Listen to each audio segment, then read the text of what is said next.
तो हेलो दोस्तों, आप सब कैसे हैं? आई होप आप सब बहुत ही अच्छे होंगे और स्वस्थ भी होंगे।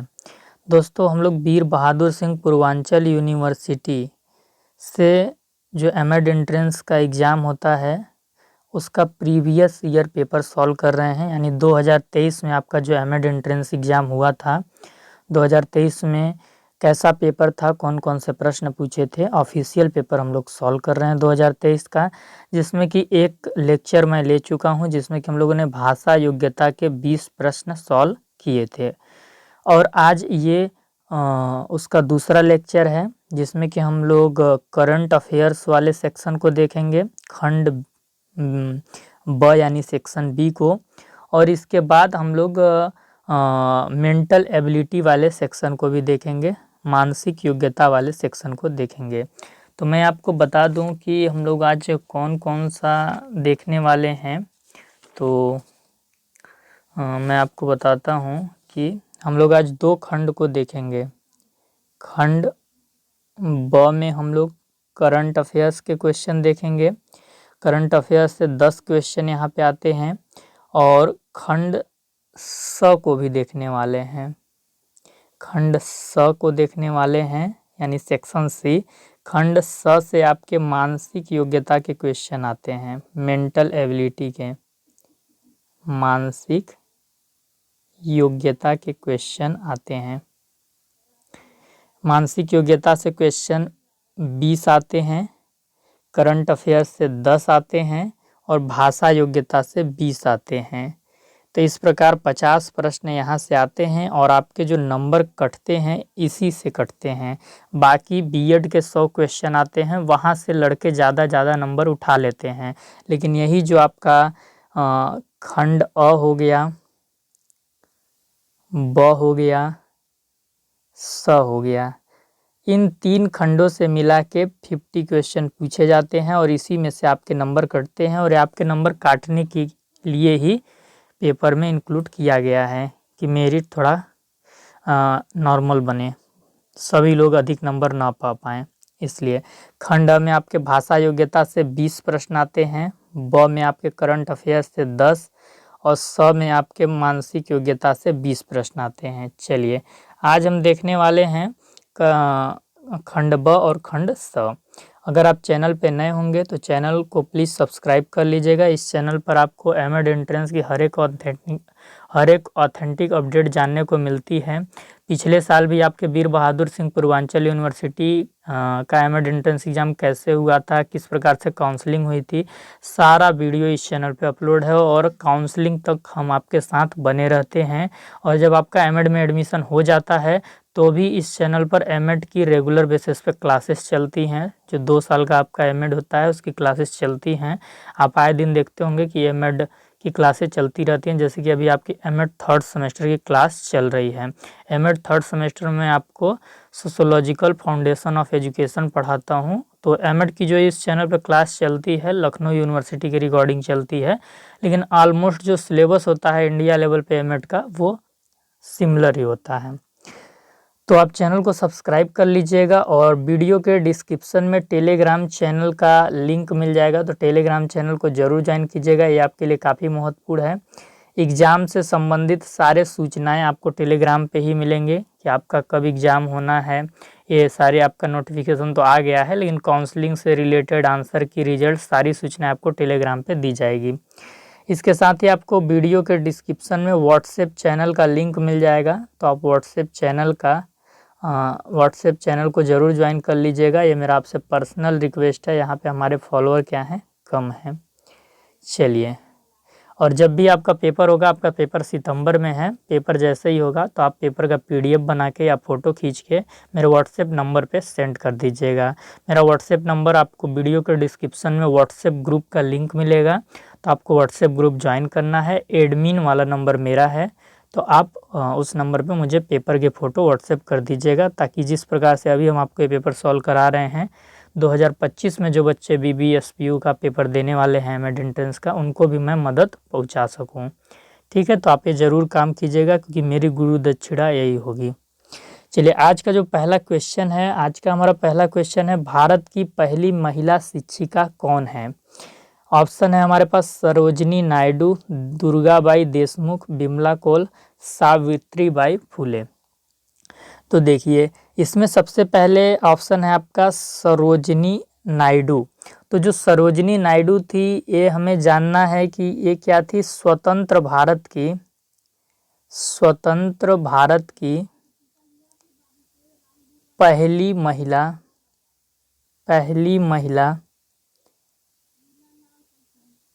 पहली महिला उत्तर प्रदेश की राज्यपाल थी। अगर आपसे पूछे कि उत्तर प्रदेश की प्रथम महिला राज्यपाल कौन है, तो आपको बताना है सरोजिनी नायडू हैं। तो ये पहली महिला शिक्षिका नहीं थी, बल्कि क्या थी, पहली महिला उत्तर प्रदेश की राज्यपाल थी। तो पहला ऑप्शन हमारा क्या हो जाएगा, गलत हो जाएगा। अब दूसरा क्या है, दुर्गाबाई देशमुख। तो दुर्गाबाई देशमुख क्या थी, एक स्वतंत्रता सेनानी थी ये हमें, क्योंकि देखिए अगले बार क्वेश्चन कहीं से पूछ सकता है, इसलिए मैं सारी चीज़ें बताते चल रहा हूँ। स्वतंत्रता सेनानी थी, सामाजिक कार्यकर्ता भी थी ये, सामाजिक कार्यकर्ता थी, संविधान सभा में चुनी गई महिला थी, संविधान सभा में चुनी गई महिला थी। और उसके अलावा जो स्वतंत्र भारत के पहले वित्त मंत्री थे, जिनका नाम क्या था, वित्त मंत्री जी का नाम था आपका चिंतामण राव। उनका नाम था चिंतामण राव देशमुख की क्या थी, पत्नी थी ये। तो ये पहली महिला शिक्षिका क्या थी, नहीं थी। ये क्या थी, स्वतंत्रता सेनानी थी, सामाजिक कार्यकर्ता थी, संविधान सभा में चुनी गई महिला थी, और स्वतंत्र भारत के जो वित्त मंत्री थे चिंतामण राव, उनकी क्या थी, पत्नी थी। तो पहला ऑप्शन भी गलत हो गया, दूसरा ऑप्शन भी गलत हो गया। तीसरा बिमला कौल क्या थी, बिमला कौल आपको याद रखना है कि एक गुलदस्ता करके साक्षरता केंद्र हुआ करता था। क्या नाम था, गुलदस्ता करके एक साक्षरता केंद्र हुआ करता था, साक्षरता या स्कूल कह लीजिए, केंद्र हुआ करता था, जिसकी स्थापना बिमला कौर जी ने की थी। और कब की थी, तो 1995 के समय की थी। 1995 के समय की थी। कहाँ पे की थी, तो दक्षिणी दिल्ली में की थी, दक्षिण दिल्ली में की थी, साउथ दिल्ली में की थी। दक्षिण दिल्ली में सरिता विहार के पास की थी, सरिता विहार के पास। कौन सा गांव में, मदनपुर खादर नामक गांव था, मदनपुर खादर। आप कॉपी पेन लेके बैठिएगा, ताकि जो मैं इम्पोर्टेंट चीज़ें बता रहा हूँ उसको आप नोट भी करते जाइएगा कॉपी में, ठीक है। इससे क्या रहेगा, आपको चीज़ें याद रहेंगी। और ये जो साक्षरता केंद्र की इन्होंने शुरुआत की थी, गुलदस्ता नामक 1995 में 5 बच्चों के साथ की थी। कितने बच्चों के साथ, 5 बच्चों के साथ इन्होंने की थी। इनके जो पति थे वे क्या थे, प्रोफेसर थे, सेवानिवृत्त प्रोफेसर, यानी सेवा से निवृत्त हो गए थे, रिटायर्ड हो गए थे, सेवानिवृत्त प्रोफेसर थे, जिनका नाम था हरिमोहन कौल। तो जब इनके पति सेवा से रिटायर्ड हो गए, तो इनके पति और इनके द्वारा मिलकर शिक्षा के लिए एक बेहतर प्रयास किया गया, जो कि गुलदस्ता के रूप में सामने आया। तो ये क्या थी कि पहली महिला शिक्षिका नहीं थी, लेकिन शिक्षा के क्षेत्र से जुड़ी थी। 1995 में इनके द्वारा प्रयास किया गया था। सरोजिनी नायडू क्या थी, राज्यपाल थी, पहली राज्यपाल थी, तो इसलिए ये ऑप्शन हमारा गलत हो जाता है। दुर्गाबाई देशमुख क्या थी, स्वतंत्रता सेनानी थी, सामाजिक कार्यकर्ता थी। चिंतामण राव जो स्वतंत्र भारत के वित्त मंत्री थे, उनकी पत्नी थी, लेकिन महिला शिक्षिका नहीं थी। बिमला कौल शिक्षा से जुड़ी थी, लेकिन पहली महिला शिक्षिका नहीं थी। तो हमारा ऑप्शन नंबर डी क्या हो जाएगा, सही हो जाएगा। सावित्रीबाई फुले जो थी वो क्या थी, पहली महिला शिक्षिका थी। तो इनसे जुड़े कुछ चीज़ आपको याद रखना है। जो सावित्रीबाई आपकी फुले थी, जो सावित्रीबाई फुले थी, पहली महिला शिक्षिका थी। जो बीएड से 100 क्वेश्चन आते हैं उसके अंदर भी इनसे रिलेटेड क्वेश्चन पूछ सकता है, क्योंकि ये शिक्षा से जुड़ी हुई थी। तो इनका जो जीवन काल है वो 3 जनवरी 1831 से 10 मार्च, ये आप नोट करते जाइएगा, 10 मार्च 1897 जन्म इनका इतने में हुआ था और मृत्यु इनकी इतने में हुई थी। ये चीज़ आपको ध्यान रखना है। इनके पति का नाम क्या था? तो इनके पति का नाम था महात्मा ज्योतिराव फुले। महात्मा ज्योतिराव फुले, ज्योतिराव फुले इनके पति का नाम था। और ये जानी किस लिए जाती हैं? तो ये पहली महिला शिक्षिका थी, बालिका विद्यालय की प्रिंसिपल थी। ये पहला ऐसा विद्यालय जहाँ पे बालिकाओं को शिक्षा दी जाती थी। बालिका विद्यालय की क्या थी? ये प्रिंसिपल थी, प्राचार्या थी। और किसान स्कूल की संस्थापक भी थी। ये चीज़ भी आपको ध्यान रखना है। किसान स्कूल की संस्थापक थी, ये चीज़ भी आपको याद रखना है। इतना चीज़ें आप नोट कर लिए। तो इसके बाद आपको इनके बारे में क्या चीज़ें याद रखना है कि महिलाओं और दलित जातियों को शिक्षित करने के प्रयासों के लिए इन्हें जाना जाता है। कि जो महिलाएं थी और जो दलित जाति थी, जिन्हें की शिक्षा लेने का हक नहीं था, तो इनको शिक्षा देने का इन्होंने प्रयास किया था और इसी प्रयास के लिए इनको जाना जाता है। ये चीज़ आपको ध्यान रखना है। मराठी की आदि कवित्री भी इन्हें कहते हैं। मराठी की आदि कवित्री, आदि कवित्री इनको कहते हैं।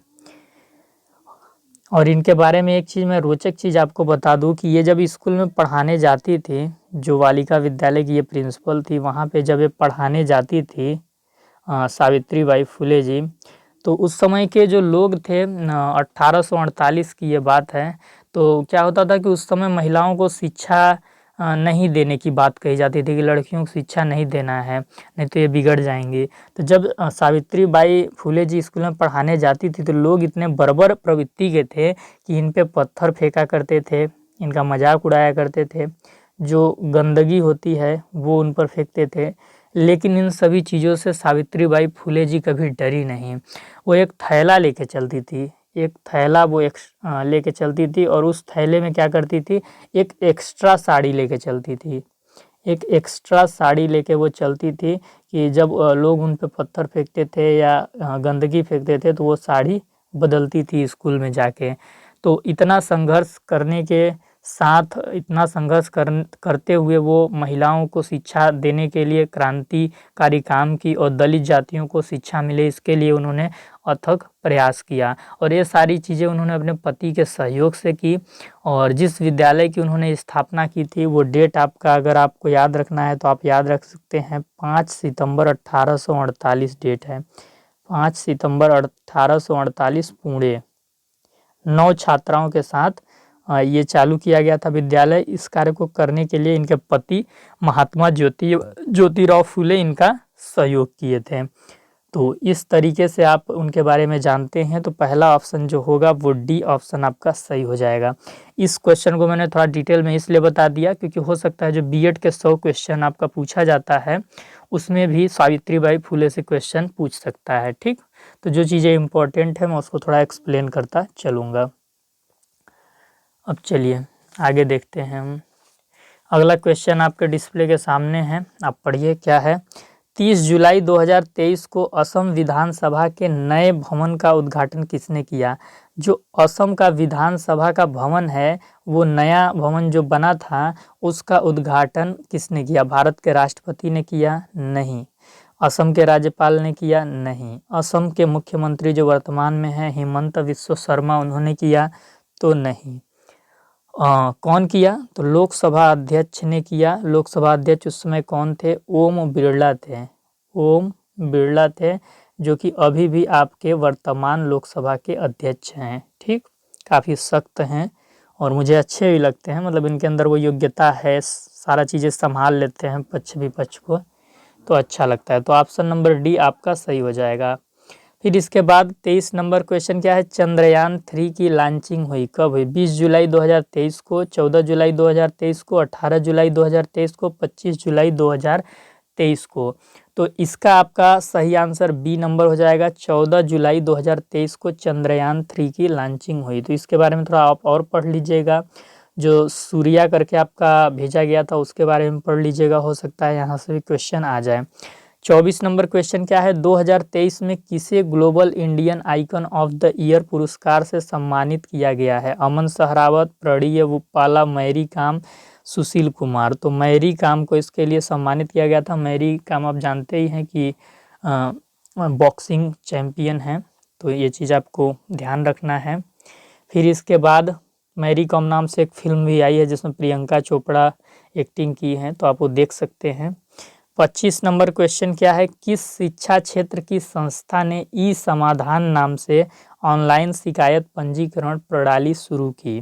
किस शिक्षा क्षेत्र की संस्था ने? यूजीसी यानी यूनिवर्सिटी ग्रांट कमीशन, एनसीईआरटी यानी national council of educational research and training, AICTE यानी all Indian council for technical education, NTA आपका होता है नेशनल टेस्टिंग एजेंसी। तो किसके द्वारा ई समाधान, ई सॉल्यूशन नाम का एक प्रणाली शुरू किया गया?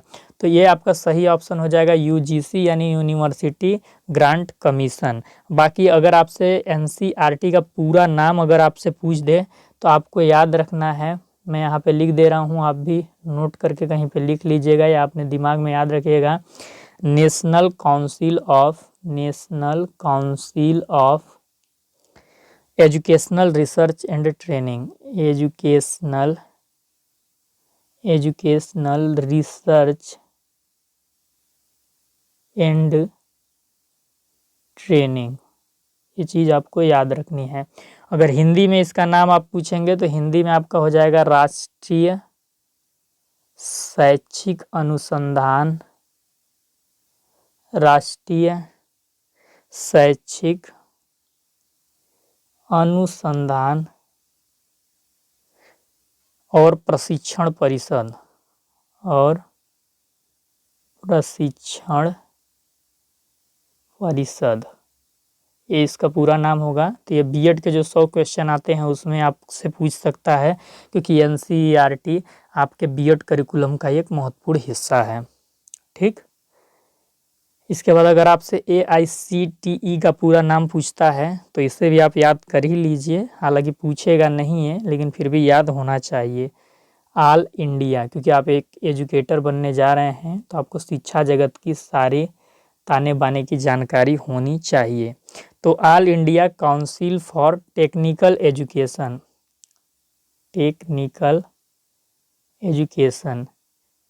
जो बीटेक आपका होता है, पॉलिटेक्निक होता है, तो उसके लिए ये क्या करती है? अप्रूव करती है। जो संस्था होती हैं उसमें जाती है, देखती है। एनटीए का आप नाम जानते ही हैं, सीयूईटी पीजी का एग्ज़ाम कराती है, यूजीसी नेट का एग्ज़ाम कराती है, तो वो संस्था है। ठीक, तो इसका जो सही ऑप्शन होगा ए होगा, university grant commission. 26 number question क्या है? किस संस्थान द्वारा सभी मेडिकल कॉलेजों की सभी सीटों के लिए सामान्य काउंसलिंग आयोजित करने का प्रस्ताव है? किस संस्थान द्वारा सभी मेडिकल कॉलेज, जितने भी मेडिकल कॉलेज हैं कि जितनी सीट है उसके लिए सामान्य काउंसलिंग करने का प्रस्ताव किस संस्थान ने दिया? आईसीएमआर ने, एम्स ने, एमसीसी ने, कि आईएमए ने? तो इसका सही आंसर हो जाएगा सी नंबर, एमसीसी, जिसका कि आपका पूरा नाम होता है मेडिकल, नोट कर लीजिएगा आप, मेडिकल काउंसलिंग कमेटी,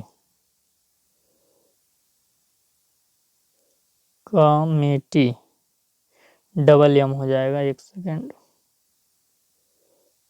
कमेटी। ठीक, तो इसके द्वारा ये प्रस्ताव आयोजित किया गया था। अगर आप ICMR का फुल फॉर्म जानना चाहते हैं तो आप जान सकते हैं, आप नोट कर लीजिए, एक एक का मैं बता दे रहा हूँ। Indian council of medical research, Indian council of medical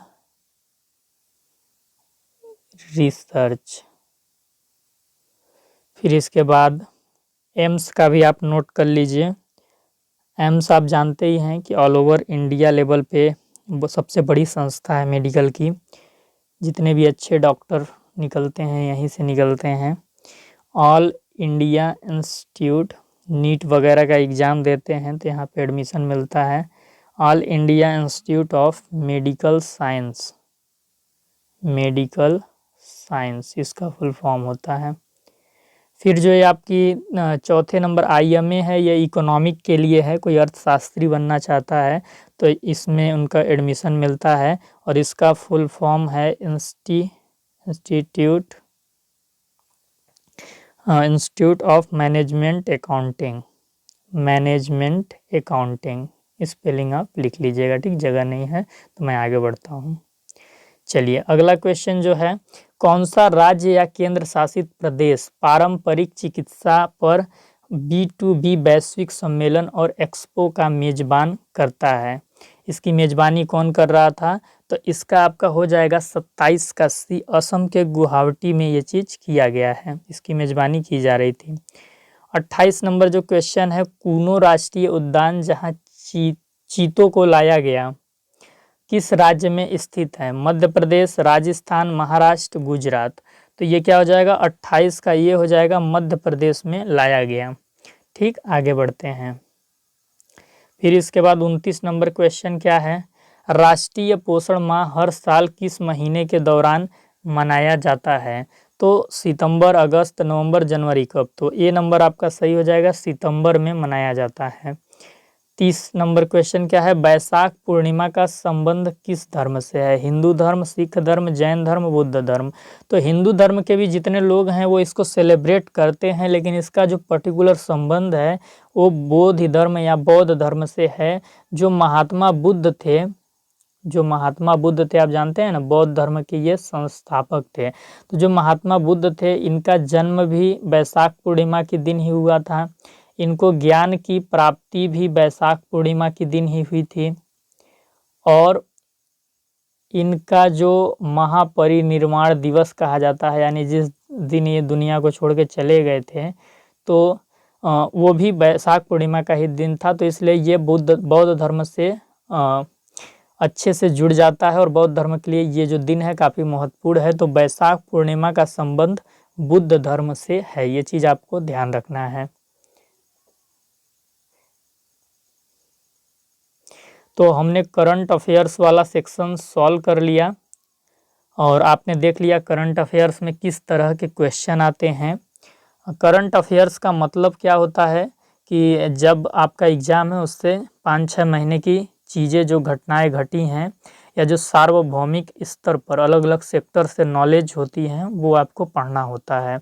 ठीक, यदि बनता है तो एग्ज़ाम से पहले मैं एक करंट अफेयर्स की और क्लास ले लूँगा, जिसमें 30, 40, 50 क्वेश्चन आपको करा दूँ, लेकिन ये बहुत ही कम ही इसका उम्मीद आप रखिएगा, पर मैं देखूंगा। तब तक के लिए आप अपने से पढ़ते रहिएगा करंट अफेयर्स। 10 क्वेश्चन आते हैं तो ज़्यादा समय आपको इस पर नहीं देना है, जो आप जानते हैं ऑलरेडी, और बचे समय में थोड़ा बहुत आप देखते रहिएगा।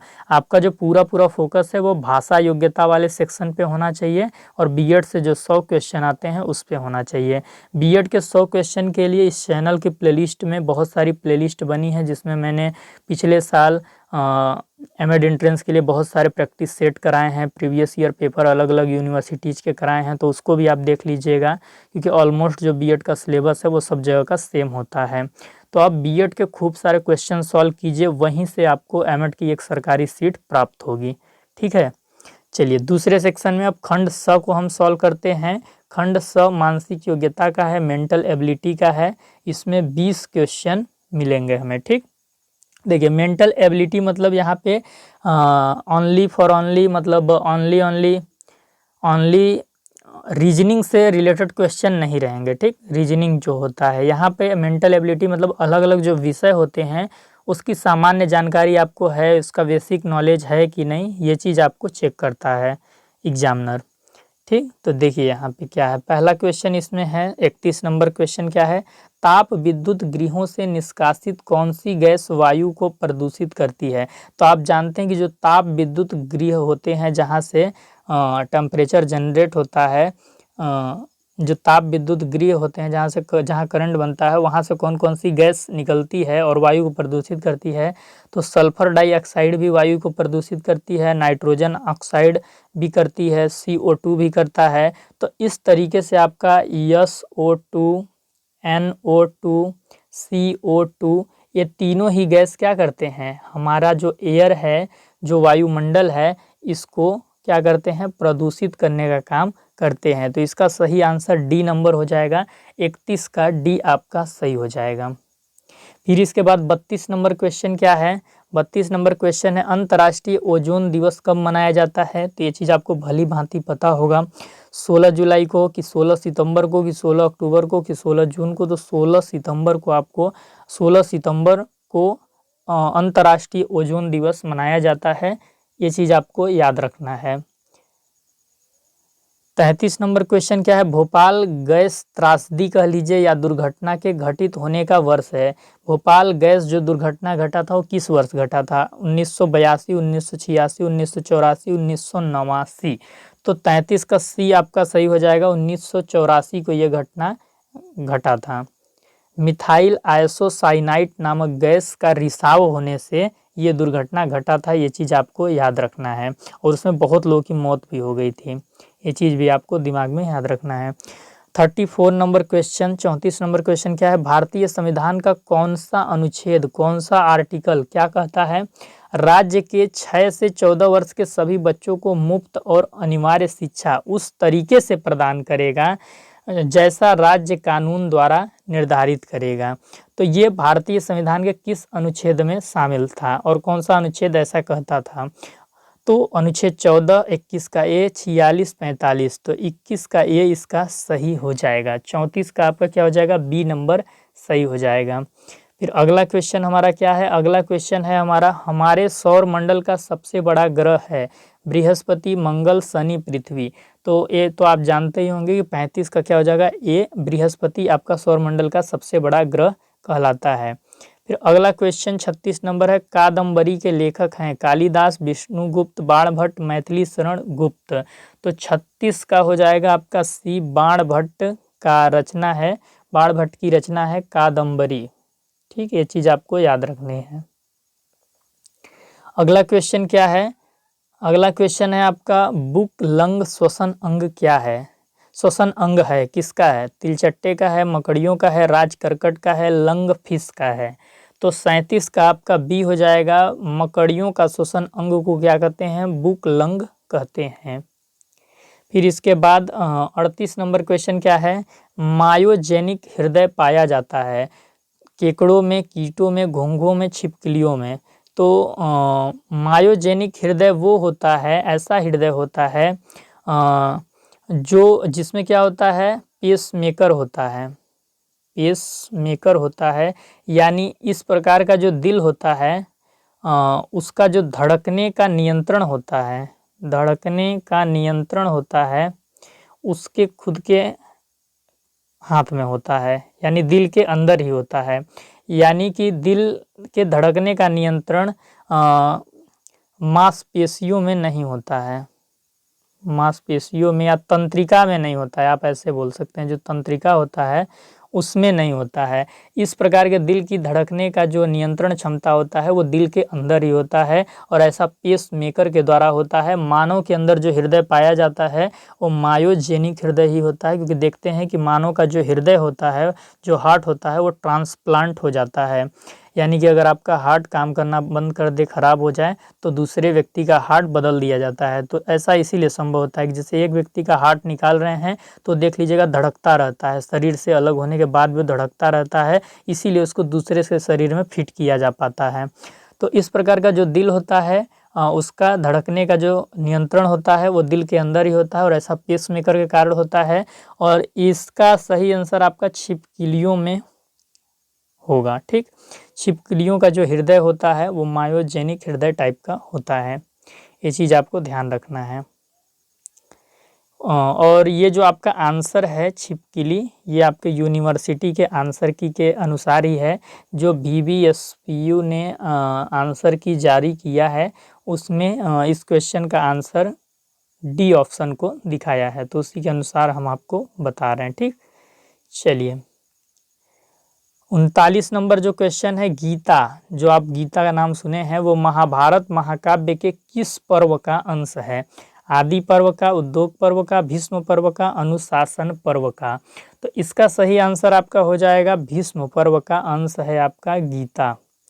फिर 40 नंबर क्वेश्चन देखिए, रीजनिंग से संबंधित है।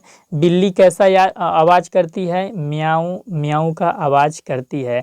तो भेड़ कैसा आवाज करेगी? घुर घुर, भिनभिनाना, मिमियाहट, गर्जना। तो जो भेड़ है वो मिमियाती है, तो यानी मिमियाहट वाला आवाज करती है, तो इसका सी नंबर ऑप्शन आपका सही हो जाएगा। खान अब्दुल गफ्फार खान का उपनाम है। तो खान अब्दुल गफ्फार किससे जुड़े हुए हैं? महात्मा गांधी से जुड़े हुए व्यक्ति हैं। ये गांधीवादी विचारधारा के व्यक्ति हैं, बहुत ज़्यादा गांधीवादी विचारों से ये सहमत थे। खान अब्दुल गफ्फार खान, जिनका नाम क्या है? तो काफ़ी बच्चे इसका आंसर सीमांत गांधी को लगा देते हैं, क्योंकि जब वो आधुनिक इतिहास पढ़ रहे होते हैं तो उसमें खान अब्दुल गफ्फार खान का एक ही अन्य नाम की चर्चा होती है, वो होती है सीमांत गांधी या सरहदी गांधी। लेकिन उनको ये भी बात पता होनी चाहिए कि जब आपका कोई भी एग्ज़ाम का पेपर होता है तो उसमें इतना भी आसान क्वेश्चन नहीं होता है, थोड़ा सा कठिन बनाने की क्वेश्चन करता है। तो इसमें ज़्यादा से ज़्यादा बच्चे क्या किए होंगे? सीमांत गांधी को आंसर के रूप में टिक कर दिए होंगे। लेकिन इसका ओरिजिनल आंसर क्या होगा? खान अब्दुल गफ्फार खान को बच्चा खान के नाम से भी जाना जाता था, बादशाह खान के भी नाम से जाना जाता था और सीमांत गांधी के नाम से भी जाना जाता था। और एक नाम और था, वो आप याद रखेंगे, सरहदी गांधी। सरहदी गांधी, तो इनके नाम से भी जाना जाता था। तो यानी इस क्वेश्चन का जो करेक्ट आंसर होगा वो उपयुक्त सभी डी होगा।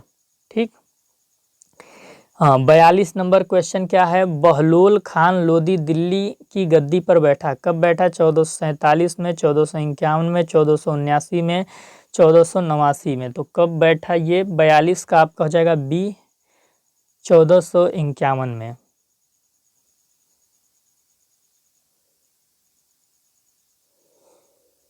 चलिए अगला 43 नंबर क्वेश्चन देखिए, कावेरी नदी निम्नलिखित राज्यों से होकर बहती है।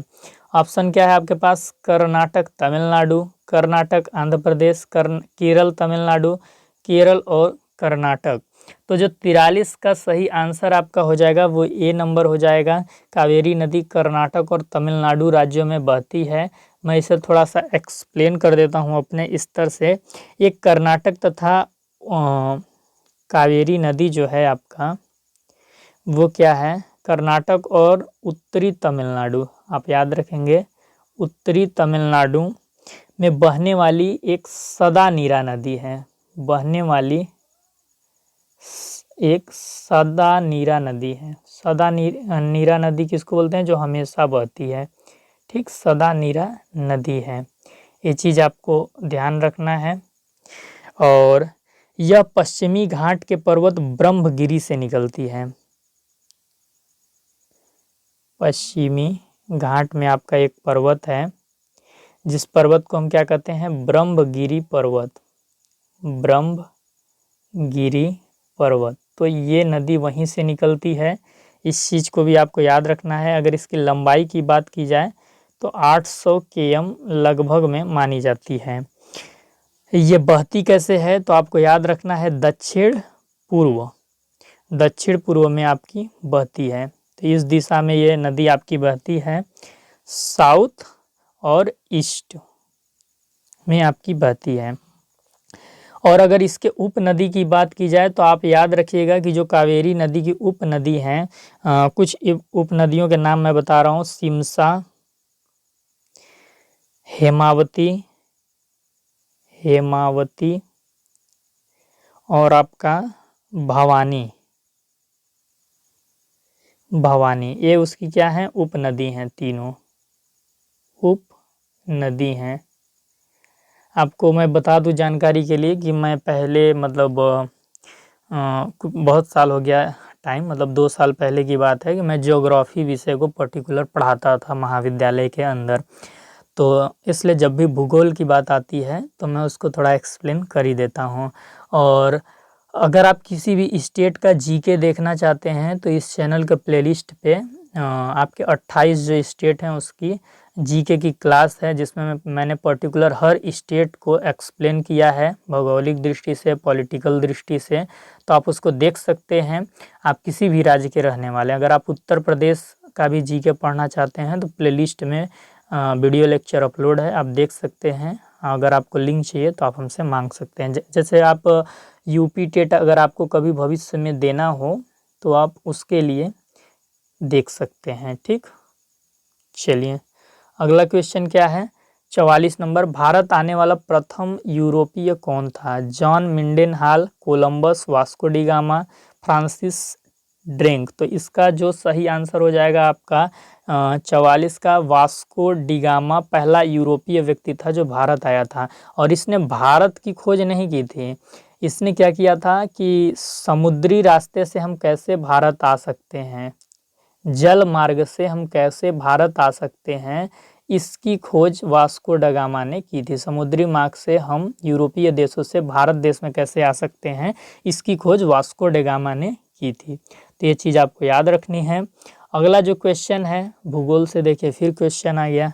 निम्नलिखित में से एक रूपांतरित चट्टान नहीं है? Granite, slate, marble, एक्लोगाइट।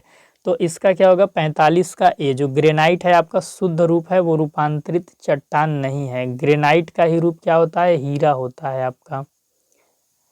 ठीक, इस चीज़ को आप एक बार फैक्ट को चेक कर लीजिएगा, लेकिन आई थिंक वही होता है। 46 नंबर क्या है, रेशम कीट की निम्न अवस्था रेशम स्त्रावित करती है। तो इसका आंसर भ्रामित स्थितियों में आपको इंटरनेट पे मिलेगा, प्यूपा, कोशस्थ प्यूपा ऐसा बोला जाएगा, लेकिन जो इसका ओरिजिनल आंसर है वो डिम्भक होगा। क्या होता है कि मादा जब अंडा देती है तो वो अंडा से जब रेशम निकलना शुरू होता है, पत्तों पे वो रेशम निकलना शुरू होता है, इसी अवस्था को डिम्भक बोलते हैं। और इसी अवस्था में रेशम क्या होता है, स्त्रावित होता है। प्यूपा क्या होता है, जब वो पूरा जाल बन जाता है तो उससे रेशम निकाला जाता है। तो इसका ओरिजिनल आंसर यूनिवर्सिटी के आंसर की के हिसाब से सी नंबर होगा। ठीक, ये चीज़ आप ध्यान रखेंगे। 27 नंबर क्वेश्चन क्या है, निम्नलिखित में से एक साधारण फल का उदाहरण है? ब्लैकबेरी, ब्लूबेरी, रसभरी, स्ट्रॉबेरी। तो 47 का आपका सही आंसर हो जाएगा ब्लूबेरी साधारण फल का उदाहरण है। भारत का सबसे बड़ा केंद्र शासित प्रदेश है अंडमान व निकोबार द्वीप समूह, पुदुचेरी, जम्मू कश्मीर, लद्दाख। तो लद्दाख आपका क्या है, सबसे बड़ा केंद्र शासित प्रदेश है। 49 नंबर क्वेश्चन क्या है, आज भारत की अर्थव्यवस्था मानी जाती है? कैसी मानी जाती है? पारंपरिक नहीं है जी, शासित भी नहीं है, बाजार भी नहीं है। भारत की अर्थव्यवस्था मिश्रित अर्थव्यवस्था मानी जाती है, कॉम्प्लेक्स इकोनॉमिक। 50 नंबर क्वेश्चन क्या है, रक्त का थक्का जमने और घाव भरने के लिए कौन सा विटामिन आवश्यक है? विटामिन ए, सी, डी, के। तो इसका सही आंसर डी नंबर हो जाएगा, विटामिन के। तो इस प्रकार से आज हम लोगों ने 30 क्वेश्चन सॉल्व किए हैं, जिसमें से 30 में से 10 क्वेश्चन आपके करंट अफेयर्स के थे और 20 क्वेश्चन आपके मेंटल एबिलिटी के थे। तो इसी प्रकार के क्वेश्चन वीर बहादुर सिंह पूर्वांचल यूनिवर्सिटी में इन सेक्शन से पूछता है। सेक्शन बी और सी दोनों हम लोगों ने आज सॉल्व कर लिया है। अगले वीडियो लेक्चर में बीएड के 100 क्वेश्चन को हम सॉल्व करेंगे एक ही वीडियो लेक्चर में, और वो आपका मैराथन क्लास होगी, लगभग 1 या 1.5 घंटे की होगी। बहुत मज़ा आएगा क्योंकि मैं स्पेशली बीएड वालों को ही पढ़ाता हूँ, आपको पता है। तो बहुत मज़ा आएगा, एकदम अच्छे से एक एक क्वेश्चन एक्सप्लेन करते चलेंगे। जब आप एग्ज़ाम हॉल में बैठिएगा तो जो मैंने आपको पढ़ाया है वही चीज़ आपके दिमाग में पूरा घूमेगा, इमेजिन होगा और आपका पेपर बहुत अच्छा जाएगा। जितने पिछले भी PYQ मैंने कराए हैं सारे यूनिवर्सिटीज़ के, सेंट्रल यूनिवर्सिटी, स्टेट यूनिवर्सिटी, उनको आप देख लीजिएगा।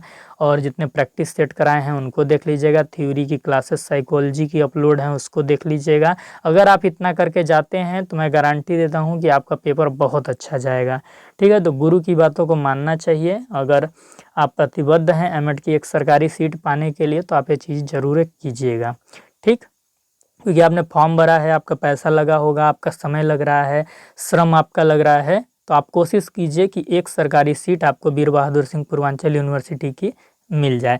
पिछले साल ऐसी कई बच्चियां थीं जो इस चैनल पे पढ़ रही थीं और उनका एडमिशन हो भी गया था और आज वो मेरे साथ जुड़ी हुई भी हैं।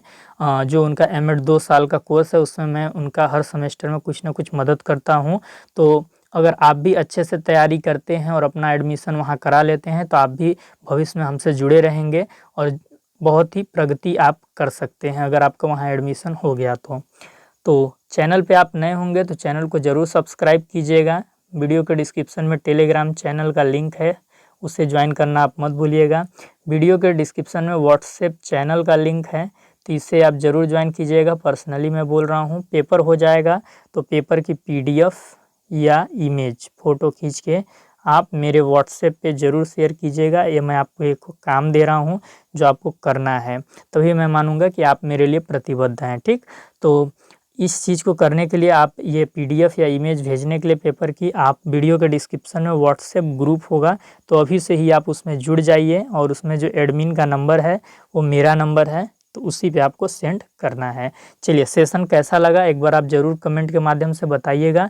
अगर सेशन आपको अच्छा लगा है तो कमेंट करके आप ज़रूर बताइए और चैनल को सब्सक्राइब कीजिए।